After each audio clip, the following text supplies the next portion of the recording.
अब हम discrete time complex exponential और साइनोसाइडल सिग्नल्स की तरफ आते हैं। पहले हम continuous time complex एक्सपोनेंशियल्स and sinusoidal signal को डिस्कस कर चुके हैं और अब हम discrete time complex exponential and sinusoidal signals को देखेंगे। और हमें पता है कि जो डिस्क्रीट सिग्नल्स हैं उनको हम इस तरह रिप्रेजेंट कर रहे हैं, और अगर ये सिग्नल कॉम्प्लेक्स एक्सपोनेंशियल और साइनोसाइडल है तो फिर ये सिग एक्स ऑफ एन इसके बराबर होगा। और इसके अंदर आप देख सकते हैं कि एक्सपोनेंट जो है वो एग्जिस्ट कर रहा है ई की फॉर्म में, और ये जो एक्सपोनेंट वाली टर्म है ये मल्टीप्लाई हो रही है कोफिशेंट के साथ भी जो कि सी है। और यहाँ पे जो बीटा है यानी ई ऑफ बीटा को मैं अल्फ़ा की फॉर्म में भी लिख सकता हूँ, यानी ई ऑफ बीटा की जो वैल्यू है वो अल्फ़ा है। और अगर मैं E B raise to the power beta को अल्फ़ा से रिप्लेस करता हूँ तो फिर मेरे पास जो एक्सप्रेशन आ जाता है वो आ जाता है c into alpha raised to the power n. और अब जो है सी जो है वो भी कॉम्प्लेक्स हो सकता है, अल्फ़ा भी कॉम्प्लेक्स हो सकता है, और ये हो सकता है कि दोनों कॉम्प्लेक्स ना हो, दोनों रियल हों। तो इस सूरत में हमारे डिफरेंट केसेस बनते हैं जो कि हम अभी देखेंगे। और हमने देखा था कि जो हमारा एक्सपोनेंशियल सिग्नल होता है और साइनोसाइडल सिग्नल होता है वो एक दूसरे से क्लोजली रिलेटेड होते हैं because of the Euler's identity, क्योंकि जब ई जे ओमेगा नॉट टी जो है वो बराबर हो जाता है cos of omega not T plus J of sine of omega not T. तो यानी जो एक्सपोनेंशियल सिग्नल होता है उसके अंदर साइनोसाइडल सिग्नल भी मौजूद होते हैं, तो इसलिए हमने इस सिग्नल को complex exponential and sinusoidal signal का नाम दिया हुआ है। अब हम discrete time complex and sinusoidal signals की उस टाइप की तरफ आते हैं जिसके अंदर सी और अल्फ़ा दोनों रियल हैं। यानी इसका मतलब है कि जो आपका कॉम्प्लेक्स सिग्नल होता है उसके अंदर जो इसका इमेजिनरी पार्ट है वो ज़ीरो है और इसमें सिर्फ रियल पार्ट है, यानी सी भी रियल है और अल्फ़ा भी रियल है। और हमारे पास जो रिजल्टिंग सिग्नल है वो x of n is equal to c of alpha raised to the power n है, where c is real and alpha is real. यानी इसका मतलब है कि ई बीटा जो है वो हमारे पास इसमें बीटा भी जो है वो रियल है, तो इसकी वजह से एक रियल वैल्यू आती है। तो सबसे पहली एग्जांपल हम वो देखते हैं जिसके अंदर अल्फ़ा जो है वो 1 से बड़ा है।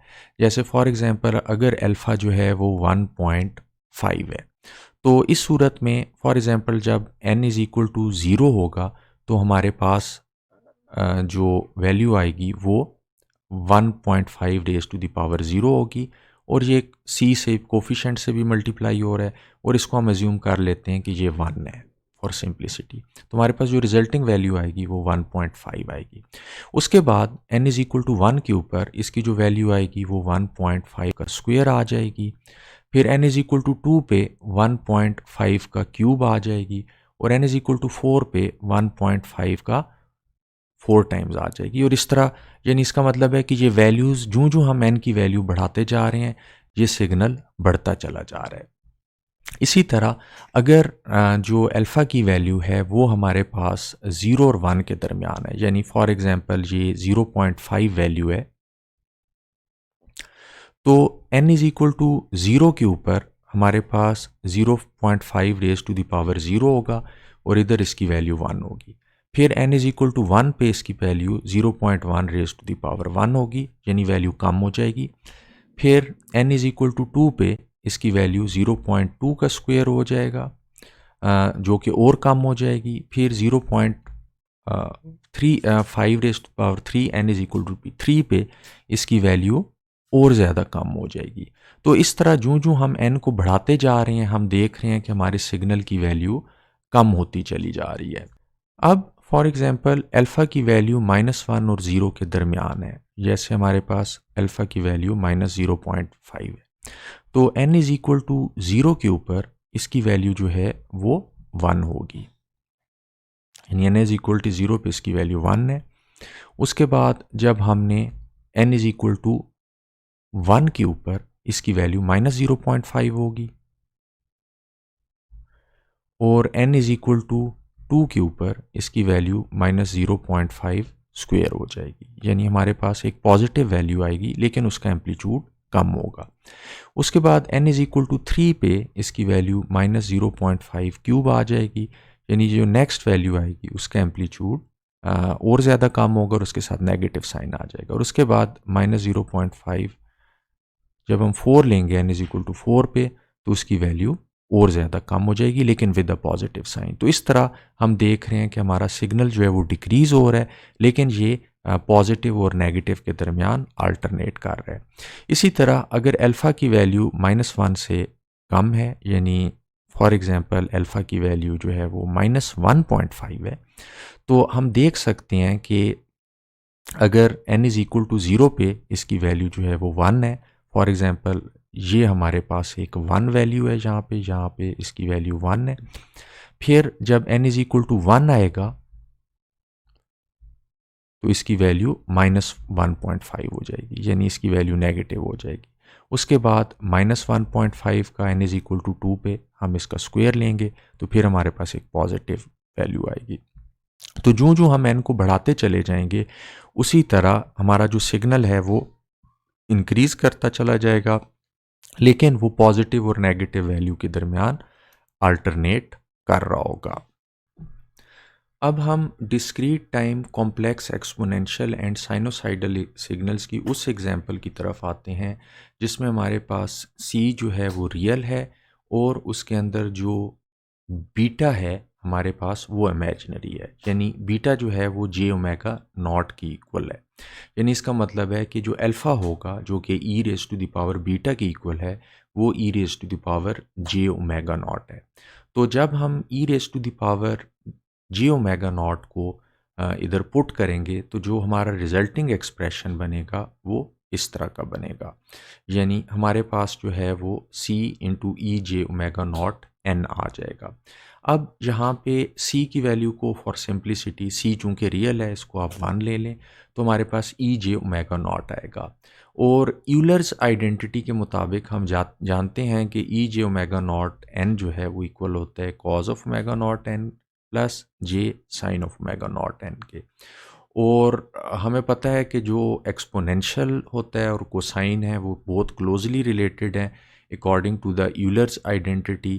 तो इसका मतलब है कि अगर हमारे पास इस तरह का सिग्नल है cos of omega naught n plus phi तो वो बराबर होगा half into exponential of j of omega naught n plus phi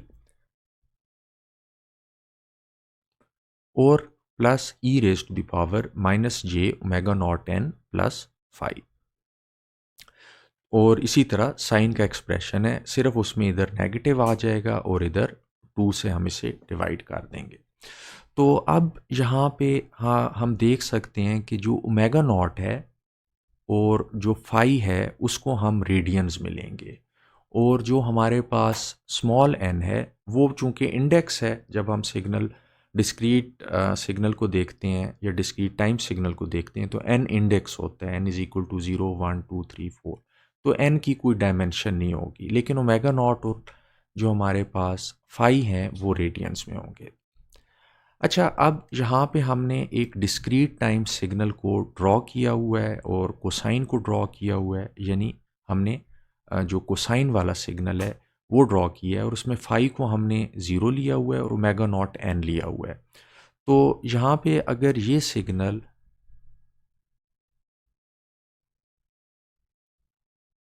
cause of omega naught n है तो यहाँ पे ओमेगा नॉट की जो वैल्यू है वो है 2 पाई ओवर 12। तो जो रिजल्टिंग हमारे पास सिग्नल बन रहा है वो है कॉज ऑफ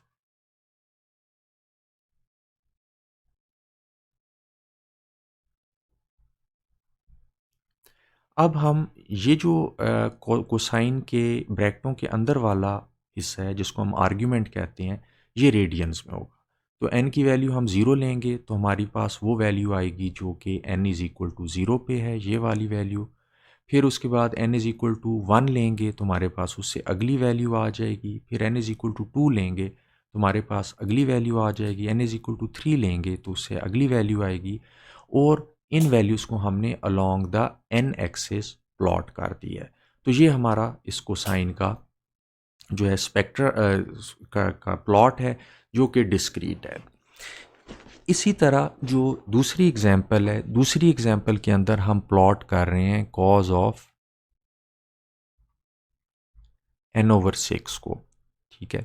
तो यानी इसका मतलब है कि यहाँ पे जो मेगा नॉट की वैल्यू है 1/6 है और n की वैल्यूज़ पहले हम n=1 के लिए ये कैलकुलेट करेंगे, फिर n=2 के लिए करेंगे, फिर n=3 के लिए करेंगे, फिर n=4 के लिए करेंगे। तो इधर हम देख सकते हैं कि जो हमारा ये वाला प्लॉट है ये कॉज ऑफ n/6 का है, और यहाँ पे हमारे पास x एक्सिस पे n है। और यहाँ पे चूंकि ओमेगा नॉट की वैल्यू कम है यहाँ वाली ओमेगा नॉट की वैल्यू से, यहाँ पे ओमेगा नॉट की वैल्यू जो है वो 3.14 टाइम्स या पाई टाइम्स ज़्यादा है। तो इस वजह से यहाँ पे हम देख सकते हैं कि यहाँ पे जो प्लॉट बन रहा है उसमें कोसाइन की जो वेव्स हैं वो कंप्रेस हुई हुई हैं, जबकि यहाँ पे वो एक्सपेंड हुई हुई हैं, क्योंकि ओमेगा नॉट की या जो फ्रीक्वेंसी है जिस पे कोसाइन अपने आप को रिपीट कर रही है वो फ्रीक्वेंसी कम है।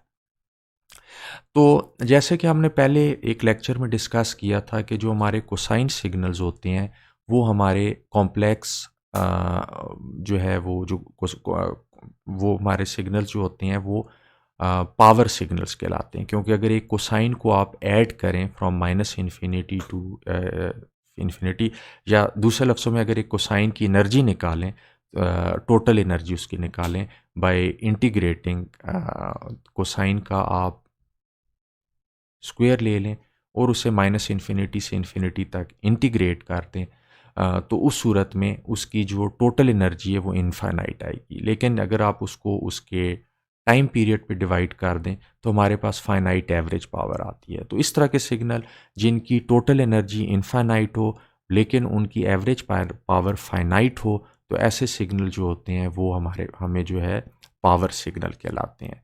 तो इसलिए जो हमारे पास कोसाइंस होते हैं वो पावर सिग्नल्स होते हैं, चाहे वो कोसाइन कॉन्टिन्यूस डोमेन में हो और चाहे वो कोसाइन डिस्क्रीट डोमेन में हो।